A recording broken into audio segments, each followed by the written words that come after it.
అందుకే అధ్యక్ష తమరు కూడా అక్కడి నుంచి ఆదేశాలు ఇవ్వండి. దీని మీద చర్చ జరగాలి.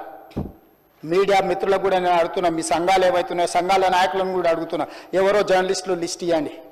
జర్నలిస్ట్ అనే పదానికి డెఫినేషన్ ఏందో ఇవ్వండి, ఆ లిస్ట్ ఇవ్వండి. ఆ లిస్టులో ఉన్నోళ్ళు ఇట్లా తప్పు చేస్తే ఏం శిక్షిస్తారో మీరు నిర్ణయించండి. ఆ లిస్టులో లేనోడు జర్నలిస్ట్ కాడు, జర్నలిస్ట్ కానోడిని క్రిమినల్ కిందనే చూస్తాము. ఆ క్రిమినల్స్ని ఎట్లా జవాబు చెప్పాలనో గట్లనే చెప్తాం. ముసుగేసుకొని వస్తే ముసుగు ఊడవీకి బట్టలు గుడ్డలు ఊడదీసి కొడతా అని చెప్తున్నా. నేను తమాషా చేయొద్దు. నేను కూడా మనిషిని, నాకు చీమునెత్తురుంది. అన్నిటికీ బరాయించుకుంటే తప్పులని అన్నిటిని మోసుకుంటే ఏదో కుర్చీలు ఉన్నా కాబట్టి ఊరుకుంటా అనేమన్నా ఏషాలు ఏదలుచుకోరాం. అన్ని చట్టపరంగానే చేస్తా. చట్టాన్ని పరిధి నేను దాటను. ప్రతిదానికి ఒక శిక్ష, ఒక విధానం ఉంది. ఏది కూడా పరిధి దాటను, ఎందుకంటే నేను ముఖ్యమంత్రిని. చట్ట పరిధిలోనే అన్ని శిక్షలు ఉంటాయి. జర్నలిస్టులకు కూడా నా సూచన, ఎవరు జర్నలిస్ట్